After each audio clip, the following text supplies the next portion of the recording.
सहनाववतु सहनो भुनक्तु सह वीर्यं करवावहै तेजस्विनावधीतमस्तु मा विद्विषावहै। ॐ शान्ति शान्ति शान्तिः। श्रुतिस्मृतिपुराणानाम् आलयं करुणालयं नमामि भगवत्पादं शङ्करं लोकशङ्करं शङ्करं शङ्कराचार्यं केशवं बादरायणं सूत्रभाष्यकृतौ वन्दे भगवन्तौ पुनः पुनः। ईश्वरो गुरुरात्मेति मूर्तिभेदविभागिने व्योमवद्व्याप्तदेहाय दक्षिणामूर्तये नमः।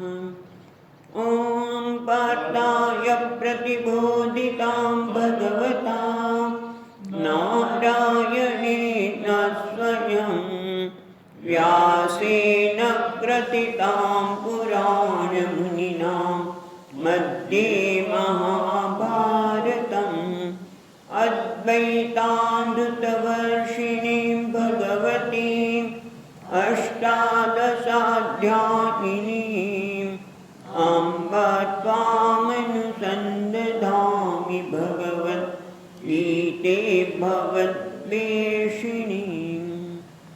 यं ब्रह्मा वरुणेन्द्ररुद्रमरुतः स्तुन्वन्ति दिव्यैस्तवैः वेदैः साङ्गपदक्रमोपरि गायन्ति यं सामगाः।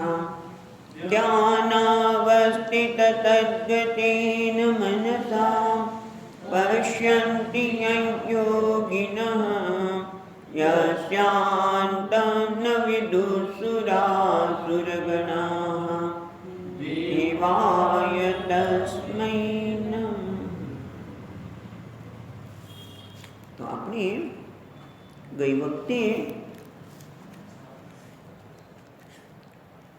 7મો અધ્યાય પૂરો કર્યો અને દર વખતની જેમ એવી જરૂર નથી, પણ આપણે દરેક વખતે નવા અધ્યાયના પ્રારંભમાં મહાત્મયની કથા વાંચીએ છીએ. તો આજે પણ વાંચીએ. ભગવાન શિવજી બોલ્યા, હે દેવી, હવે 8મા અધ્યાયનું મહાત્મય તમે સાંભળો. એ સાંભળવાથી તમને ઘણી પ્રસન્નતા થશે. લક્ષ્મીજીના પૂછવાથી ભગવાન વિષ્ણુએ એમને 8મા અધ્યાયનું મહાત્મય આ રીતે સંભળાવ્યું હતું. દક્ષિણમાં આ મર્દકપુર નામની એક પ્રસિદ્ધ નગર છે. ત્યાં ભાવસરા નામે એક બ્રાહ્મણ રહેતો હતો. એણે વેશ્યાને પત્ની બનાવીને રાખી હતી. એ માંસ ખાતો, મદિરા પીતો, શ્રેષ્ઠ પુરુષોનું ધન ચોરતો, પરસ્ત્રી સાથે વ્યભિચાર કરતો અને શિકારમાં અભિરુચિ રાખતો હતો. એ બહુ ભયંકર સ્વભાવનો હતો અને મનમાં મોટી મોટી આકાંક્ષાઓને રાખતો હતો. એક દિવસ દારૂડિયાની મહેફિલ જામી હતી. એમાં ભાવસરમાએ પેટ ભરીને દારૂ પીધો. એથી અજીર્ણ થતાં જ અત્યંત પીડિત થઈ કાળને વશ થયો અને એક તાડના મોટા વૃક્ષ રૂપે ત્યાં અવતર્યો. એની ગાંઠ નીચે ઠંડી છાયામાં આશરો લઈને કોઈ પતિ પત્ની જે બ્રહ્મરાક્ષસની યોનિને પ્રાપ્ત થયા હતા તે ત્યાં રહેતા હતા. આ બ્રહ્મરાક્ષસ રૂપે રહેલા જે પતિ પત્ની હતા એના પૂર્વજન્મની ઘટના આવી છે કે એ એક કુશીબલ નામે બ્રાહ્મણ હતો. એ વેદમાં પારંગત, તત્વનો જ્ઞાતા, શાસ્ત્રોના અર્થને વિશેષ રીતે જાણનાર અને સદાચારી હતો. અને પત્ની કુમતી હતી. એ ઘણા ખરાબ સ્વભાવ વિચારવાળી હતી.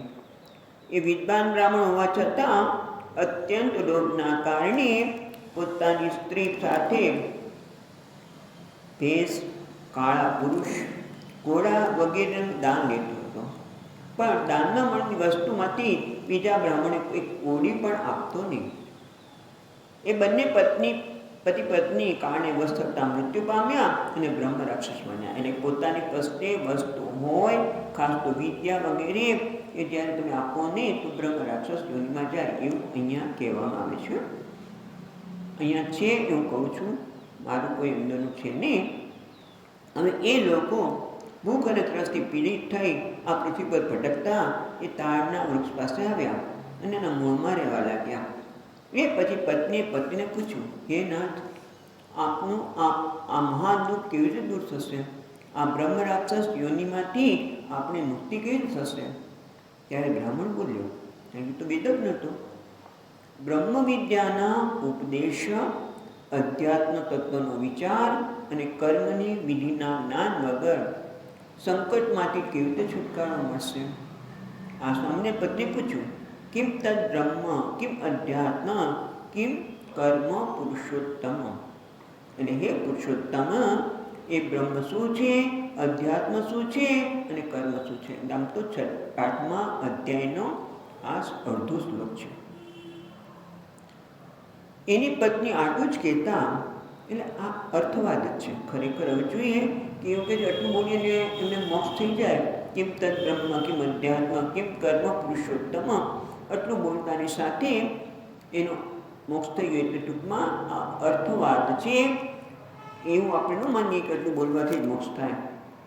અને જ્ઞાનની અતિ આવશ્યકતા છે, સત્સંગની પણ અતિ આવશ્યકતા છે, પણ છતાં અહીંયા જે લખ્યું છે એ વાંચું છું. એની પત્ની આટલું જ કહેતા આશ્ચર્યજનક ઘટના બની અને એ તમે સાંભળો. ઉપરનું વાક્ય ગીતાના 8મા અધ્યાયનો અડધો શ્લોક હતો. એ સાંભળવા માત્રથી પેલું વૃક્ષ એ સમય તાળના રૂપમાં તજી ભાવસરમા નામે બ્રાહ્મણ બની ગયો. તત્કાળ જ્ઞાન થવાથી વિશુદ્ધ ચિત્ત થઈ પાપયોનીમાંથી છૂટી ગયું ને અડધા શ્લોકના મહાત્મ્યથી જ પતિ પત્ની પણ મુક્ત થયા. પત્નીના મુખે આકસ્મિક જ 8મા અધ્યાયનો અડધો શ્લોક બોલાઈ ગયો હતો. તે પછી આકાશમાંથી દિવ્ય વિમાન આવ્યું અને બંને પતિ પત્ની વિમાન ઉપર આરૂઢ થયા અને સ્વર્ગમાં સીધાવ્યા. ત્યાંનો આ સમગ્ર વૃત્તાંત આશ્ચર્યજનક જ હતો. ત્યારબાદ એ બુદ્ધિમાન બ્રાહ્મણ ભાવસરમાએ આદરપૂર્વક અડધો શ્લોક લખી દેવાધિદેવ જનાર્દનની આરાધના કરવાની ઈચ્છાથી મુક્તિદાયી કાશીપુરમાં ચાલ્યો ગયો. કાશીપુરીમાં અને ત્યાં એ ઉદાર બુદ્ધિ બ્રાહ્મણે ભારે તપ કર્યું. એ સમયે ક્ષીરસાગરની પુત્રી ભગવતી લક્ષ્મીજી હાથ જોડીને દેવાધિદેવ ભગવાન જનાર્દનને પૂછે છે કે નાથ, આપ એકાએક નિંદ્રાનો ત્યાગ કરી ઊભા કેમ થઈ ગયા? શ્રી ભગવાન બોલ્યા, એ દેવી, કાશીપુરીમાં ભાગીરથીના કિનારે બુદ્ધિમાન બ્રાહ્મણ ભાવસરમાં મારા ભક્તિપૂર્વકથી પરિપૂર્ણ થઈ અત્યંત કઠોર તપ કરી રહ્યો છે. એ પોતાની ઇન્દ્રિયોને વશમાં કરી ગીતાના 8મા અધ્યાયનો અડધા શ્લોકનો જપ કરે છે. હું એના તપસ્યાથી સંતુષ્ટ છું અને ઘણા સમયથી તપસ્યાના અનુરૂપ ફળ આપવાનો વિચાર કરતો હતો. અને હવે એ પ્રિય આ વખતે ફળ આપવા હું ઉત્કંઠિત છું. પાર્વતીજીએ પૂછ્યું, ભગવાન શ્રી હરિના સદા પ્રસન્ન રહેતા હોવા છતાં જેના માટે ચિંતિત હતા તેવા ભગવત ભક્ત ભાવસરમાએ શું ફળ મેળવ્યું? મહાદેવજી બોલ્યા, હે દેવી, બ્રાહ્મણ શ્રેષ્ઠ ભાવસરમાં પ્રસન્ન થયેલા ભગવાન વિષ્ણુનો પ્રસાદ પામી અત્યંતિક સુખને પ્રાપ્ત થયો. એના અન્ય વંશજો પણ જેઓ નરક યાતના ભોગવતા હતા તેઓ પણ શુદ્ધ કર્મોથી ભગવત ધામને પ્રાપ્ત થયા. માટે હે પાર્વતી, આ 8મા અધ્યાયનું મહાત્મય મેં તમને સંક્ષેપમાં કહ્યું અને મેં સંક્ષેપમાં વાંચ્યું એવું કહી શકાય. હવે આપણે અધ્યયન શરૂ કરીએ. આમાં ઘણી વખત એવું પણ લાગે કે ખરેખર વાંચવા જેવું છે કે કેમ, કારણ કે અર્થવાદ પણ છે. પણ જે હોય તે આપણે એ ચાલુ રાખીશું.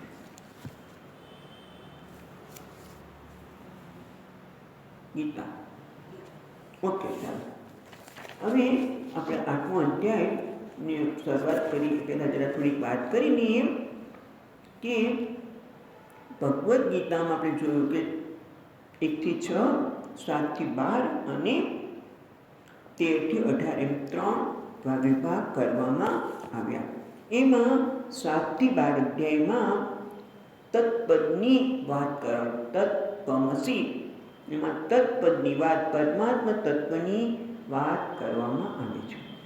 અને આપણે જોઈએ કે અહીંયા 8મો અધ્યાયની વાત એટલે કરીએ છીએ કે 8મા અધ્યાયમાં થોડીક વિષય બદલાય છે.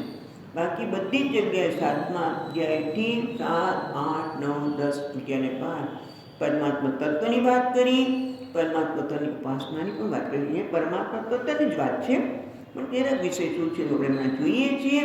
પણ આપણે જોયું કે 7મા અધ્યાયમાં તો જ્ઞાનીની પ્રશંસા પણ ગઈ. જ્ઞાની પ્રિયો પ્રિયો હિ જ્ઞાનોત્યર્થમ ચતુર્વિધા ભજન્તે મામ, 4 પ્રકારના ભક્તોની વાત કરી. એમાં પ્રિય જ્ઞાની મને અતિ પ્રિય છે, એ મારો આત્મા છે, હું એનો આત્મા છું. એ મને છોડીને ન જઈ શકે, હું એને છોડીને ન જઈ શકું. એમ જ્ઞાનની પ્રશંસા કરી. અને જ્ઞાન એટલે જીવન મુક્તિ. જીવન મુક્તિ છે. જીવન મુક્તિ, વિદેહ મુક્તિ આપણે સામાન્ય રીતે કહેતા હોય છે, પણ એક બીજી મુક્તિ છે ક્રમ મુક્તિ. એ 8મા અધ્યાયમાં એની પણ વાત કરવાના છે કે કોઈ વ્યક્તિ ભગવત તત્વની ઉપાસના કરતો હોય, ભગવાનની ખૂબ ઉપાસના કરતો હોય, આખી જિંદગી ઉપાસના કરી હોય અને એના પુણ્યના પરિણામે, અંતકરણના પરિણામે અને કે શુક્લ ગતિ અને આપણે શુક્લ પક્ષમાં શુક્લ ગતિને પ્રાપ્ત કરીએ તો એ બ્રહ્મલોકમાં જાય છે.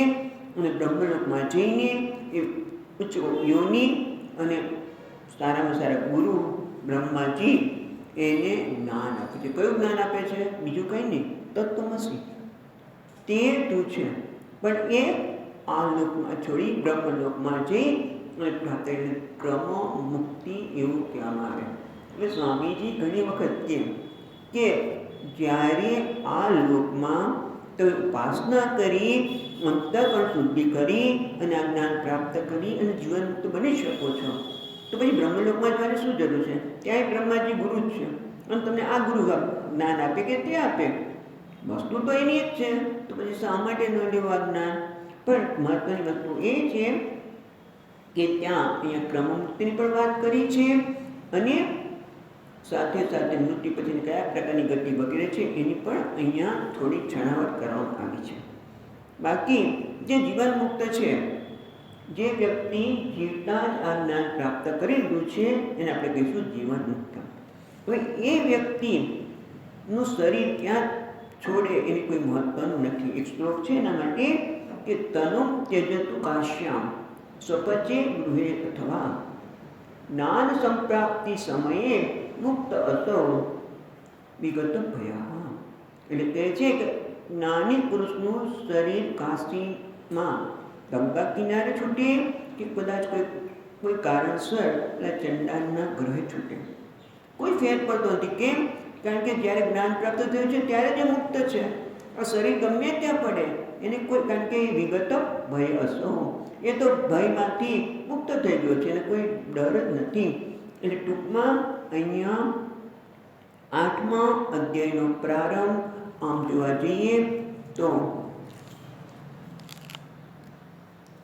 7મા અધ્યાયમાં ભગવાને છેલ્લા 2 શ્લોક કહ્યા છો તમે. સાડી ભૂતાડી 29 અને 30મો શ્લોક કાઢો. 7મા અધ્યાયનો 29 અને 30મો શ્લોક જો છેલ્લા 2. જરા મરણ મોક્ષાય માં આશ્રિત્ય યતંતિ. એ જે જરા અને વૃદ્ધાવસ્થા અને મૃત્યુને મુક્ત થવા માટે મારો આશ્રય છે, મને આશ્રિત કરે છે અને એ રીતે બહિરંગ અને અંતરંગ બંને પ્રકારની સાધના પેલું સાધક છે. મારો આશ્રય લે છે એટલે કે એ બંને પ્રકારની સાધના કરે, બહિરંગ અને અંતરંગ. બહિરંગ એટલે કે જ્યારે વ્યવહાર કરે છે, કર્મ કરે છે, ત્યારે એ કર્મયોગ ભાવનાથી કર્મ કરે છે. આ સરળ નથી. કર્મયોગ શબ્દ ભાવનાથી કર્મ કરે છે. એ વાક્ય બહુ સરળ છે પણ એ જીવનમાં ઉતારવું બહુ જ અઘરું છે. પણ એ સતત પ્રયત્ન કરશે તો સતત પરિણામે એક દિવસે ખરેખર ઈશ્વરને પ્રસન્ન કરવા માટે જે કોઈ ફળ મળશે એને આવું જ ફળ મળવું જોઈએ આગ્રહ પણ નથી રાખતો. અને જે કંઈ ફળ મળે છે એ પોતાના પ્રસાદ તરીકે સ્વીકારી, એટલે કે અંતઃકરણ શુદ્ધિ કરે છે. બહિરંગ સાધના એટલે કર્મ કરે છે, ભલે ગમે તે કર્મ કરતો હોય, એવું નથી કે આ જ કર્મ કરવું. ગૃહિણી હોય તો ઘરના બધા કામ કરતી હોય, કોઈ ભાઈઓ હોય તો ગૃહિણી પણ હતી કે નોકરી કરતી હોય, ધંધો કરતા હોય, જે કંઈ કરતા હોય, પણ એ ધંધો કરતો હોય ત્યારે પણ એ ભલે વેપાર કરે છે, ગ્રાહકો સાથે ડીલ કરતા હોય, વ્યવહાર કરતા હોય, પણ એનો ભાવ શું છે કે આ રૂપમાં રહેલા પરમાત્મા પ્રસન્ન થાવ, એને છેતરવાની ભાવના નથી, એને સારામાં સારું આપવાની ભાવના છે. આ બધું શું છે? કર્મયોગ છે. અને એ રીતે અને પછી જે ફળ મળે છે એ મારા માટે પ્રસાદ છે. આ રીતે બહિરંગ સાધના કરે છે અને સાથે સાથે શાસ્ત્રનું શ્રવણ, મનન એ બધું જ કરી રહ્યો છે. એવા પરમાત્મા કહે છે માં આશ્રિત્ય જરામરણ મોક્ષાય માં આશ્રિત્ય યત્નંતીએ પ્રયત્ન કર્યો છે. તે શું કરે છે? તે બ્રહ્મ તદ્વિદુ કૃષ્ણમ, તે બ્રહ્મને જાણે છે, પરમાત્માને પૂર્ણ રૂપે જાણે છે. અને સાથે કૃષ્ણ અધ્યાત્મ આપણે ગઈ વખતે જોયું હતું એમ આત્માનું અધિકૃત્ય એટલે કે વ્યક્તિગત સ્તરે બ્રહ્મ કેવી રીતે અભિવ્યક્ત થાય છે એ પણ જાણે છે. અધ્યાત્મ એટલે વ્યક્તિગત સ્તરે બ્રહ્મ કઈ રીતે અભિવ્યક્ત થાય છે એ પણ જાણે છે. અધ્યાત્મ બધું છે કર્મ ચાખેલમ એટલે કર્મ જેના લીધે આ જગતનું સર્જન થયું છે એ જગતના અધિષ્ઠાન રૂપે. અને સાધિભૂતમ પછી 30મા શ્લોકમાં કહે છે સાધિભૂતમ એટલે ભૂત સહિત એટલે પંચમા ભૂતના સ્તરે પરમાત્મા કેવી રીતે અભિવ્યક્ત થાય છે. યજ્ઞ કર્મના સ્તરે કેવી રીતે પરમાત્મા અભિવ્યક્ત થાય છે. અધ્યાત્મ એટલે વ્યક્તિગત સ્તરે પરમાત્મા કેવી રીતે અભિવ્યક્ત થાય છે.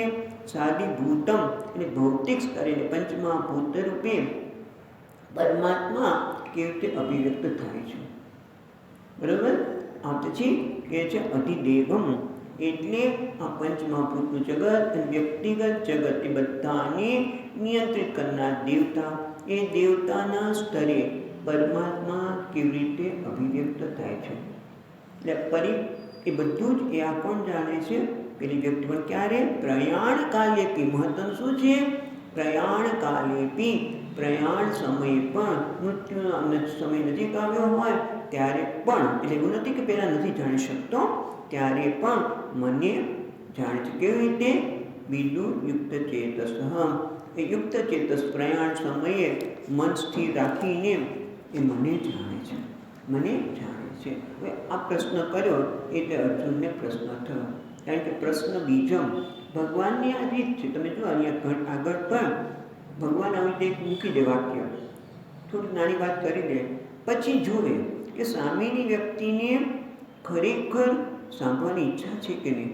અને તમે જો ઘણી વખત આ બહુ મહત્વની વસ્તુ છે. અહીંયા જોવા જઈએ તો કે આપણે ઘણી વખત વાત કરવાના મનમાં એટલા બધા હોય, બધું બોલ કર્યા જ કરી, પણ સામેની વ્યક્તિને સાંભળવું છે કે નહીં. અને તમે થોડીક વાત કરો પછી હે શું થયું, પહેલાંનું શું થયું, તો પછી આપણે આગળ વાત કરીએ તો બરાબર છે. એટલે અર્જુનને પણ ભગવાન અહીંયા બીજ એટલે એક નાનકડું બીજ મૂકે છે, પ્રશ્ન બીજમ. અહીંયા કહે છે પ્રશ્ન બીજમ એટલે આગળના બે તમારી પહેલાં પણ ભગવાને આ રીતે કર્યું છે કે ભગવાન અર્જુન આવી રીતે મૂકે. બધા શબ્દ નવા છે. અધ્યાત્મ, અધિભૂત, અધિદૈવમ એ ક્યારેય શબ્દ વપરાયેલા નથી. અને અર્જુનને તરત જ કહું આ બધી વસ્તુ શું છે, એટલે તરત જ અર્જુનને જાણવાની જિજ્ઞાસા થઈ.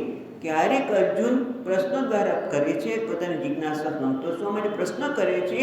ઘણી વખતે પ્રશ્ન નથી કરતા. તમે જો સામેથી ભગવાન શ્રી ભગવાનનું વાંચન થાય તો એ કહે છે અર્જુનના બોડી લેંગ્વેજ. ઘણી વખત આપણે બોડીને પ્રશ્ન પૂછીએ તો શરીરની ભાષામાં પણ મોપના ભાવથી પણ આપણે પ્રશ્ન પૂછતા હોઈએ છીએ, રાઈટ.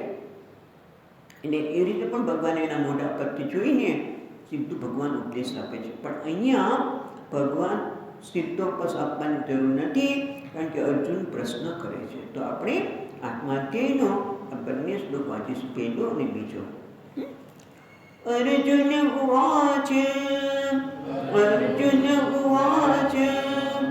કિમ તદ બ્રહ્મ કિમધ્યાત્મં કિમ તદ બ્રહ્મ કિમધ્યાત્મં કિમ કર્મ પુરુષોત્તમ કિમ કર્મ પુરુષોત્તમ અધિભૂતં ચ કિમ પ્રોક્તમ અધિભૂતં ચ કિમ પ્રોક્તમ અધિદૈવં કિમુચ્યતે અધિદૈવં કિમુચ્યતે અધિયજ્ઞ કથં કોત્ર અધિયજ્ઞ કથં કોત્ર દેહેસ્મિન મધુસૂદન દેહેસ્મિન મધુસૂદન પ્રયાણકાલેऽપि ચ કથં પ્રયાણકાલે ચ કથં જ્ઞેયોऽસि નિયતાત્મभिः જ્ઞેયોऽસि નિયતાત્મभिः. એટલે અર્જુન ઉવાચ, અર્જુન પ્રશ્ન કરે છે કિમ તદ્બ્રહ્મ કિમ અધ્યાત્મમ કિમ કર્મ પુરુષોત્તમ. એ પુરુષોત્તમ કિમ તદ્બ્રહ્મ, એ બ્રહ્મ તત્વ શું છે? કિમ અધ્યાત્મમ, અધ્યાત્મ શું છે? કિમ કર્મ, કર્મ શું છે? અધિભૂતમ, અધિભૂત કોને કહેવાય? અધિભૂતમ ચ કિમ પ્રોક્તમ, પ્રોક્તમ એટલે કહેવાય. અધિભૂત કોને કહેવાય? અધિદૈવમ કિમ પ્રોક્તમ, અધિદૈવમ કિમ ઉચ્યતે. અધિદેવ કોને કહેવાય છે? પછી બીજી લીટીમાં કહે છે હે મધુસૂદન અધિયજ્ઞ કથમ કોત્ર દેહેસ્મિન મધુસૂદન. હજુ તમે જો પહેલા શ્લોકમાં કેટલા પ્રશ્નો પૂછ્યા, પછી આપણે આગળ જઈએ. પહેલા શ્લોકમાં કહ્યું કિમ તદ્બ્રહ્મ 1, કિમ અધ્યાત્મ 2, કિમ કર્મ 3. બરાબર, કર્મ કોને કહેવાય? એ 3. અધિભૂતમ કિમ, અધિભૂત કોને કહેવાય? 4. અધિદૈવમ કિમ ઉચ્યતે, અધિદેવ કોને કહેવામાં આવે છે? 5 થયા. ખરેખર 7 પ્રશ્નો પૂછે છે, તો હવે આપણે કહેવા 6. અધિયજ્ઞમ કથમ કોત્ર દેહેસ્મિન મધુસૂદન. પહેલી નીતિમાં જાણે કે 2 પ્રશ્નો હવે લાગશે જો અર્થ કરીએ તો. કથમ ને કોત્ર, કોત્ર એટલે કહ, અત્ર કહ એટલે કથમ એટલે કયા પ્રકારે, કેવી રીતે. અધિયજ્ઞ એ મધુસૂદન, અહીં અધિયજ્ઞ એ શું છે? અધિયજ્ઞ કોને કહેવાય? 2 છે. અધિયજ્ઞ કેવી રીતે અધિયજ્ઞની ઉપાસના કરવી અને ક્યાં છે? એટલે 2 જાણીક પ્રશ્ન છે. પણ કે ના, આ દેહમાં, અસ્મિન દેહે, આ દેહમાં અધિયજ્ઞ, પેલા તો અધિયજ્ઞ એટલે શું? પછી આ દેહમાં અધિયજ્ઞ કોને કહેવાય? બરાબર, બંને થઈને થયું. અધિયજ્ઞ કથમ કહ, કહ એટલે ક્યાં? બરાબર, અને કથમ કેવી રીતે આ દેહમાં અધિયજ્ઞની ઉપાસના કરવી, કેવી રીતે અધિયજ્ઞને જાણો. બરાબર, બંને અંદર આવી જાય છે. એટલે ટૂંકમાં 2 પ્રશ્નથી 6થો પ્રશ્ન એ થયો અને 7મો પ્રશ્ન શું થાય છે? પ્રયાણ કાલે ચ કથમ જ્ઞેયોऽસि નિયતાત્મभिः. કારણ કે ભગવાને 30મા શ્લોકમાં કહ્યું 7મા અધ્યાયના, એટલે અર્જુનને પ્રશ્ન થાય છે કે ભગવાન પ્રયાણ કાલે, પ્રયાણ કાલે તો માણસ શરીર જોડવાનો હોય ને ત્યારે મોટે ભાગે શું યાદ આવે? સંબંધીઓ. અને પાછા લોકો એમ કહેતા તમે ઓળખો છો આને, આને આમ કરો છો. એટલે એ જવાનો છે, આપણે ખબર છે કે કઈ ક્ષણે આ શરીર છૂટી રહ્યું છે, આપણે ખબર કે મેં જોયું છે. ત્યારે મેં કહ્યું કે તમે મામા રહેવા દો, તો દાદીમાના સમયની વાત છે. તો ખોટું લાગ્યું. તો મને કેમ એ મને ઓળખે છે, હું પૂછું છું બેન તો મને ઓળખે છે અને તમે ના પાડો છો. જે જવાનો છે ત્યારે પણ આપણે એને કેમ છે તો મને ઓળખો છો. એટલે ટૂંકમાં એની પાછળનો હેતુ જુદો પણ હોય છે. આપણે નથી કહેતા, પણ ટૂંકમાં સંબંધીઓ એનું મન હોય છે. કંઈક કહી દઉં કે ભાઈ મેં અહીંયા મૂક્યું છે, મેં આ કર્યું, તમે જોઈ લેજો. એટલે મોટે ભાગે માણસનું શરીર છૂટતું હોય ત્યારે સગા સંબંધીઓ તો કોઈ મહત્વની વસ્તુ યાદ આવે. પરમાત્મા ક્યાંથી આવે? અને પાછું એવું કહેવાય છે કે પ્રયાણ સમયે વાત કપપિત્ત, વાત કપપિત્તનું કોઈનું પણ પ્રમાણ વધારે હોય, શરીરના નાડીએ તૂટતી હોય, એ કે પીડા થતી હોય છે. અને એ સમયે મનને સ્થિત કરો, નિયતાત્મભી, મનને સ્થિત કરીને તમને કેવી રીતે જાણે છે, તમારી સાથે એક કેવી રીતે થઈ શકે છે. આ બધા જ પ્રશ્ન અર્જુનને થાય છે. જો શંકર ભાષ્યકારનું પ્રમાણ જોઈએ તેમણે કશું જ કહ્યું નથી, પણ એ ટીકાકારે બહુ સરસ વાત કરી છે. એટલે આપણે એનો અર્થ જોઈએ. ભગવાન એક એક પ્રશ્નનો અર્થ સમજાવવાના છે, પણ આપણે જોઈએ કે આવો પ્રશ્ન ઉદ્ભવવાની કેમ જરૂર થઈ અર્જુનને.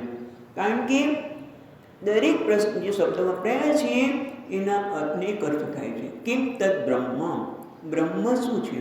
ને બ્રહ્મ શબ્દનો અર્થ વેદ પણ થાય, બ્રહ્મ શબ્દનો અર્થ બ્રહ્મ પણ થાય, બ્રાહ્મણ પણ થાય. એટલે બ્રાહ્મણ તો પ્રશ્ન ન થાય અર્જુનને, પણ અર્જુનને થાય કે બ્રહ્મ એટલે સોપાધિક બ્રહ્મ પણ કહેવાય, સોપાધિક બ્રહ્મ કે નિરુપાધિક બ્રહ્મ.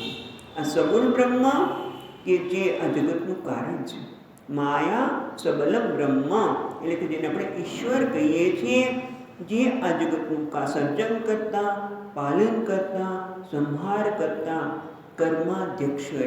સ્વનંદજી મહારાજ કહે છે ને કે ભગવાન દરેકને ખબર છે કે તમે કર્માધ્યક્ષ છો, માટે અમારા વિશ્વાસ રાખીને અમે કર્મો કરી રહ્યા છીએ. સત્કર્મ કરીએ તો પણ એને ખબર છે કે મને કર્મનું ફળ મળવાનું છે. એટલે પરમાત્મા કર્માધ્યક્ષ, કર્મફળ દાતા, અનંત ગુણ, દયાના સાગર, એ પરમાત્મા એની તમે વાત કરો છો સોપાધિક બ્રહ્મની કે નિરુપાધિક બ્રહ્મની, જે ઉપાધિથી રહિત સર્વમાં વ્યાપ્ત જે ચૈતન્ય છે, જેને આપણે નિરુપાધિક કહીશું અથવા તો નિર્ગુણ. સગુણ બ્રહ્મની વાત કરો છો તમે બ્રહ્મ તરીકે, કેમ તદ બ્રહ્મ એટલે બ્રહ્મ તરીકે તમે સોપાધિક બ્રહ્મની વાત કરો છો કે નિરુપાધિક, જે કાર્ય રૂપે પ્રગટ થયેલો છે તે, અને કારણ રૂપે પ્રગટ થયેલો છે તે બ્રહ્મ એટલે કે સોપાધિક બ્રહ્મ, અથવા તો કાર્ય અને કારણ રૂપે રહેલા પરમાત્માનું અધિષ્ઠાન રૂપે નિરુપાધિક નિર્ગુણ બ્રહ્મની વાત કરો છો. એટલે કેમ તદ બ્રહ્મ, ભગવાન આ બે આવા અર્થ થઈ શકે ત્યારે જ પ્રશ્ન થાય ને કે તમે કયા બ્રહ્મની વાત કરો છો.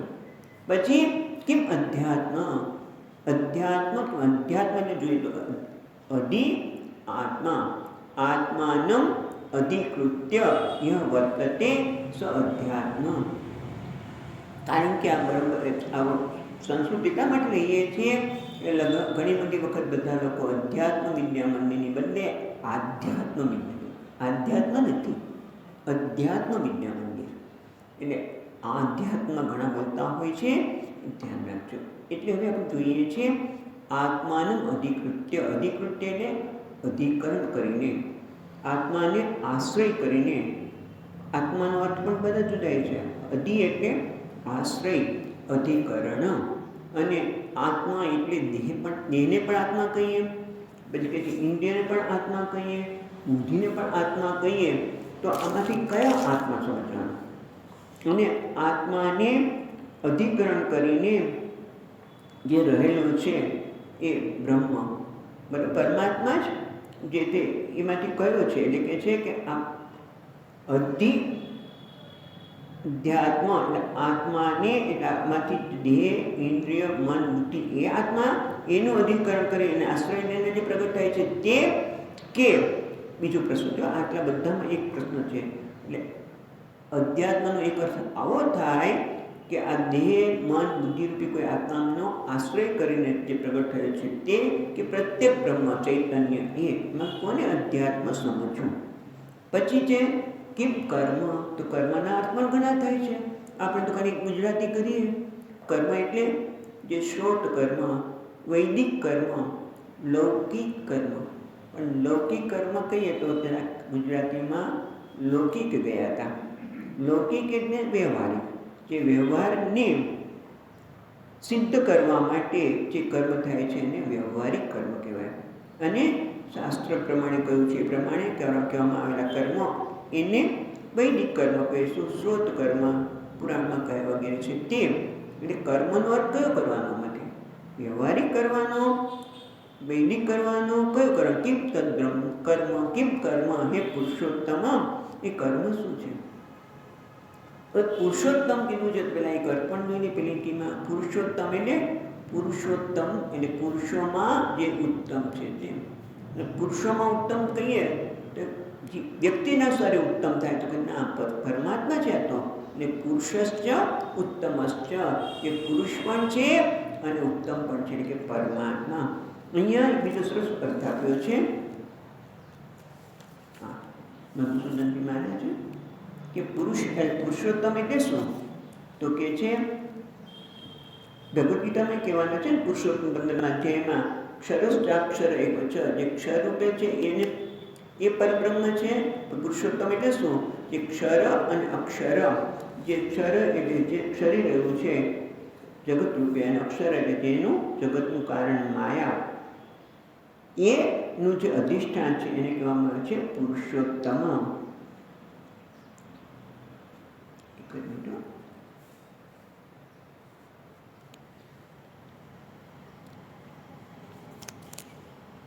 પુરુષોત્તમ કહેવા પાછળ પણ બહુ સુંદર ભાવ છે. અહીંયા ટીકામાં ગયું છે, આપણે જોઈશું.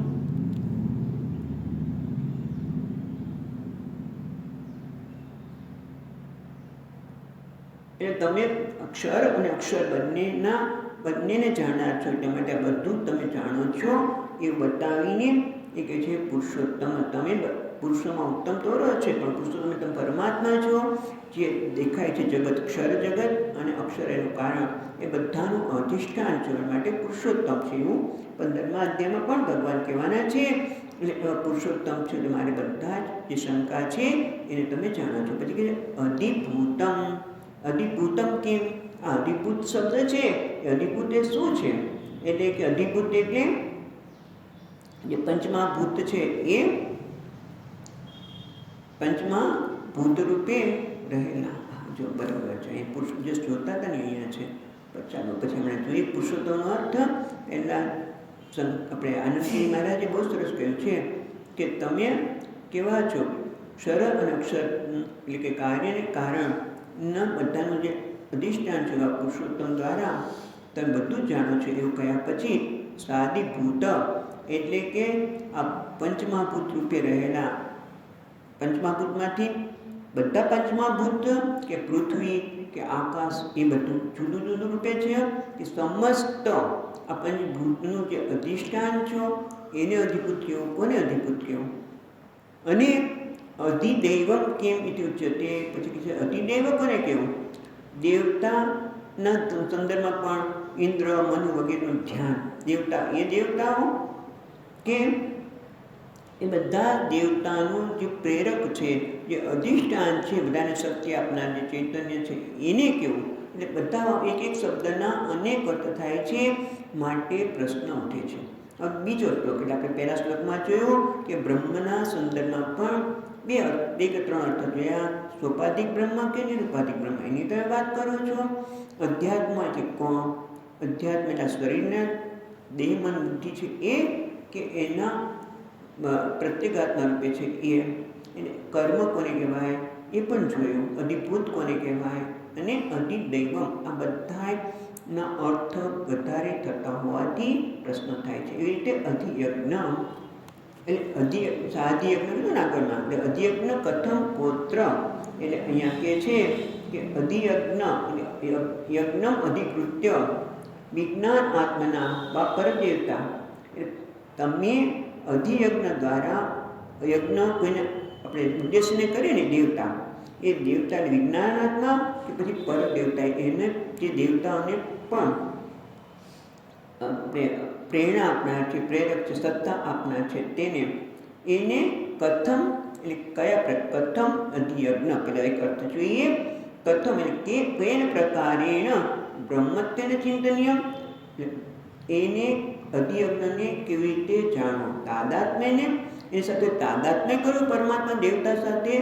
અધિયજ્ઞ પહેલાં તો જો યજ્ઞને ખ્યાલમાં રાખીને જે દેવતા છે એનું ચિંતન કેમ એટલે કેવી રીતે કરવું, એની સાથે તાદાત્મ્ય કરવું કે પછી અભેદ એની સાથે અભેદ સ્થાપિત કરવું, એટલે કેવી રીતે કરવું. અને પછી પહેલો જો તમે જો કથમનો અર્થ કર્યો કે કેવી રીતે એની સાથે તાદાત્મ્ય કરવું કે અભેદ રૂપે. અને પછી કે અત્ર દેહેસ્મિન મધુસૂદન, અસ્મિન દેહે અત્ર એટલે આ દેહની અંદર એ ક્યાં છે?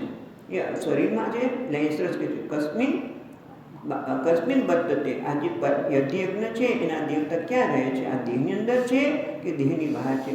અસ્મિન દેહ વર્તતે બહિર્વા, જો દેહમાં છે તો ક્યાં? બુદ્ધિ બુદ્ધ્યાદિ વ્યતિરિક્ત જો કેટલા બધા પ્રશ્નો થયા આની અંદર, આપણે કોઈ ખબર નથી કેટલું બધું અંદર રહેલું છે. અધિયજ્ઞનો અર્થ પહેલાં એ કર્યો કે દેવતાઓ, એ દેવતાનું ચિંતન કથમ એટલે કેવા પ્રકારે દેવતાનું ચિંતન કરવું, એની સાથે તાદાત્મ્ય કરવું કે અભેદ રૂપે ચિંતન કરવું. અને એ ક્યાં રહેલા છે? આ દેહમાં રહેલા છે કે બહાર રહેલા છે? જો દેહમાં હોય તો એ બુદ્ધિ વગેરેની સાથે રહેલા છે કે એનાથી જુદા, એ રીતે જાણવા. એટલે આ પ્રકારની જિજ્ઞાસા છે.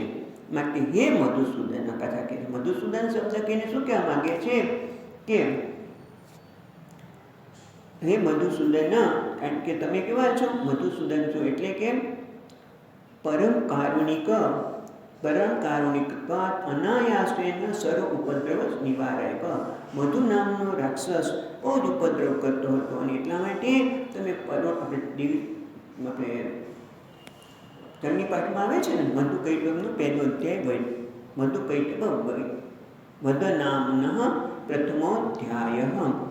મધુ નામના રાક્ષસે બહુ ઉપદ્રવ જમાવ્યો, એટલે કે છે ઉપદ્રવનો તમે સહજતાથી નાશ કરો છો. તમે પરમ કારુણિક છો, સર્વ ઉપદ્રવને નાશ કરવાના એવા ભગવાન છો. માટે તમે અનાયાસે, મારા મનમાં પણ આવા શંકાનો નામનો ઉપદ્રવ જન્મ્યો છે, આ બધા પ્રશ્નો ઉત્પન્ન થયા છે, ઉપદ્રવ થયો છે, એ તમે જ સંબંધ કરી શકો. માટે અહીંયા સંબોધન કરે છે હે મધુસૂદન, તમે પરમ કારુણિક છો. માટે હે મધુસૂદન, આ અધિયજ્ઞ કોને કહેવાય? જો અધિયજ્ઞનો પ્રકાર શું છે અને આ દેહમાં એનું કેવી રીતે ચિંતન કરવું, અંદર કે બહાર, એ અમને કહો. અને પછી પ્રયાણ કાલે ચ કથમ નિયસી નિયતાત્મભી. છેલ્લો 7મા પ્રશ્નમાં કહે છે કે પ્રયાણ કાલે, આપણે હમણાં જ વાત કરીએ પ્રમાણે, બહુ શરીરમાં પીડા થતી હોય ત્યારે નિયતાત્મભી, આત્માને, જેમ આત્મા એટલે મન, જોયું કે ઘણી બધી જગ્યાએ જુદા જુદા આત્માના થાય છે. એટલે મનને સંયમિત કરીને તમારું ચિંતન કેવી રીતે કરવું, કારણ કે અતિ પીડા સમયે કેવી રીતે ચિંતન કરવું. આમ 7 પ્રશ્નો પૂછ્યા અને એના જવાબ ભગવાન આપે છે. તો ત્રીજો શ્લોક આપણે વાંચીશું. શ્રી ભગવાન વાચ, શ્રી ભગવાન વાચ, અક્ષરમ બ્રહ્મ પરમં, અક્ષરમ બ્રહ્મ પરમં, સ્વભાવોધ્યાત્મમુચ્યતે, સ્વભાવોધ્યાત્મમુચ્યતે, ભૂતભાવોદ્ભવકરઃ, ભૂતભાવોદ્ભવકરઃ, વિસર્ગકર્મ સંનિતઃ, વિસર્ગકર્મ સંનિતઃ. એટલે અહીંયા 7 પ્રશ્નોમાંથી પહેલા 3 પ્રશ્નોનો આ ત્રીજા શ્લોકમાં જવાબ આપે છે. શ્રી ભગવાન ઉવાચ, ભગવાન કહ્યું, શું કહ્યું કે અક્ષરમ બ્રહ્મ પરમમ, અક્ષર બ્રહ્મ એ પરમ છે. બ્રહ્મ કોણ છે? તો કે અક્ષર જ પરમ બ્રહ્મ છે. અને તેનો સ્વભાવ એ અધ્યાત્મ કહેવાય છે. સ્વભાવ એ અંતરાત્મા, એને અધ્યાત્મ કહેવામાં આવે છે. પ્રાણી કર્મ પરિતિક કેમ કર્મ, અને કર્મના સંદર્ભમાં કહે છે કે ભૂત ભાવોદ્ભવ કરઃ, વિસર્ગ કર્મ સંહિતઃ. એટલે કે છે ભૂત એટલે પ્રાણી માત્ર થયું. પ્રાણીઓનું ભવ એટલે અસ્તિત્વ, પ્રાણીઓનું જે અસ્તિત્વ અને ઉત્પત્તિ કરનાર એવો જે ત્યાગ છે એને કર્મ કહેવાય. વિસર્ગ એટલે ત્યાગ, એને કર્મ કહેવામાં આવે છે. આપણે એક પછી એક અક્ષર જોઈએ, શબ્દ સમજીએ. તો પહેલાં તો શ્રી ભગવાન હોવા છે. શ્રીનો અર્થ અહીંયા સરસ એક જગ્યાએ કર્યો છે, એટલે મને ગમ્યો, એટલે એ આપણે જોઈએ છીએ. આમ તો દરેક વખતે જોતા નથી, પણ આ વખતે જોઈએ. શ્રી એટલે શ્રીયતે સર્વે, શ્રી સર્વે અસ્તિતિ, એટલે જે બધા જ જેનો આશ્રય લે છે તે, એટલે કોણ? શ્રી એટલે લક્ષ્મીજી. બધા એનો આશ્રય લે છે અને જે ભગવાનના વક્ષસ્થળ પર બિરાજમાન છે. બધાને લક્ષ્મીજીની તમે અહીંયા વાત કરો કે લક્ષ્મીજીની પ્રાપ્તિ કેવી રીતે કરવી. એક જણ મને કહ્યું કે અમે લક્ષ્મીજીનું ધ્યાન કરાવીએ છીએ, લક્ષ્મીને આકર્ષવા માટે. તો બધા ત્યાં જવાના, પૈસા આપીને જશે, કારણ કે બધાને એના માટે આકર્ષણ હોય છે. એટલે કે જે શ્રી એટલે કે જે લક્ષ્મીજીનો આશ્રય લે છે અને એ વખતે શું થાય, ભગવાન ભૂલાઈ જાય છે અને પછી ગુસ્સો આવે, અહંકાર આવે, લડાઈ થાય, પણ તોય બધાને શ્રી ગમે છે. એટલે કે શ્રી જે ભગવાન, પણ એ શ્રી કોનો આશ્રય તો છે? ભગવાનનો.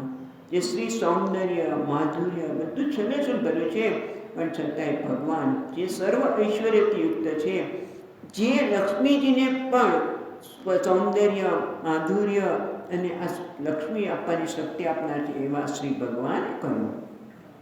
શું કહ્યું? અક્ષરમ બ્રહ્મ પરમમ. અક્ષર એટલે જે વર્ણ છે ને, અક્ષર એટલે જેનો ક્ષય થતો નથી તે બ્રહ્મ, તેને બ્રહ્મ કહે છે. એટલે કે જે અવિનાશી છે એ બ્રહ્મ. પણ પછી પરમમ, પરમમ એટલે ઉત્કૃષ્ટ. પરમ એટલે કારણ કે બ્રહ્મ કયું એટલા માટે તરત કેવું પરમમ બ્રહ્મ, કારણ કે અક્ષરની સાથે ક્ષર અને અક્ષર બને જાય. અને અક્ષર એટલે પાછું હમણાં જ આપણે વાત કરી કે ક્ષર અને અક્ષર બંનેને બ્રહ્મ કહેવામાં આવે છે. અને અક્ષરમ કયું એટલે તરત જ કારણ બ્રહ્મ, એવું પણ અર્થ થશે. એટલે તરત જ ભગવાને બીજો શબ્દ વાપર્યો પરમમ. ખ્યાલ આવ્યો? પરમમ બ્રહ્મ શું કામ કીધું? અક્ષરમ બ્રહ્મ કીધું તો ચાલે, પણ અક્ષરમ બ્રહ્મ પરમમ એટલે કે અક્ષર એટલે એનો અર્થ તમે માયા કે અવ્યક્ત નહીં, પણ એનું પણ જે કારણ છે, એનું પણ અધિષ્ઠાન છે, એ પરમ બ્રહ્મ, એને બ્રહ્મ કહેવાય. અહીંયા એક અર્થ કર્યો, બરાબર? સ્વભાવો અધ્યાત્મ ઉચ્યતે. સ્વભાવ બહુ સુંદર કહ્યું છે એ શંકરાચાર્ય. એટલે આ બ્રહ્મને જ શંકરાચાર્યજી કહ્યું છે જોઈએ. અક્ષરમ ન સરતી પરમ આત્મા એતસ્ય વા પ્રશાસને એતત્વા અક્ષરસ્ય પ્રશાસને ગાયી ઇતિ. કારણ કે અક્ષરનો અર્થ પરબ્રહ્મ કેમ કર્યો? તો કે છે કે ઉપનિષદમાં કહ્યું છે કે કોને? બૃહદારણ્યક ઉપનિષદમાં એતસ્ય પ્રશાસને ગાયી એતસ્ય વા અક્ષરસ્ય, જેના જે અક્ષર છે તેના પ્રશાસને એ ગાયી આ પૃથ્વી ટકી રહી છે, આકાશ એના સ્થાને રહેલું છે. બધા જ તત્વો પોતાની રીતે કાર્ય કરી રહ્યા છે, એને બ્રહ્મ કહેવામાં આવે છે. કે સર્વ ઉપાધિ શૂન્યમ સર્વસ્ય પ્રશાસ્ત્રુ. બધા જ ઉપાધિથી, કોઈ ઉપાધિથી એ મર્યાદિત નથી. એટલા માટે એ બ્રહ્મ કેવું છે? સર્વ ઉપાધિથી શૂન્ય. આ બધું મધુસૂદનજી મહારાજ કહે છે. સર્વસ્ય પ્રશાસ્ત્રુ, બધાના પ્રશાસક અને અક્ષર અવ્યાકૃત. એટલે અવ્યાકૃત આકાશથી માંડી, આકાશ પણ અવ્યાકૃત છે, માયા પણ અવ્યાકૃત છે. એ બધાથી જે પરમ છે, બધાનું શ્રેષ્ઠ છે, એને કે છે અક્ષરમ બ્રહ્મ પરમમ. એટલે બધાથી ચડિયાતું. પરમ એટલે નિરઅતિશય.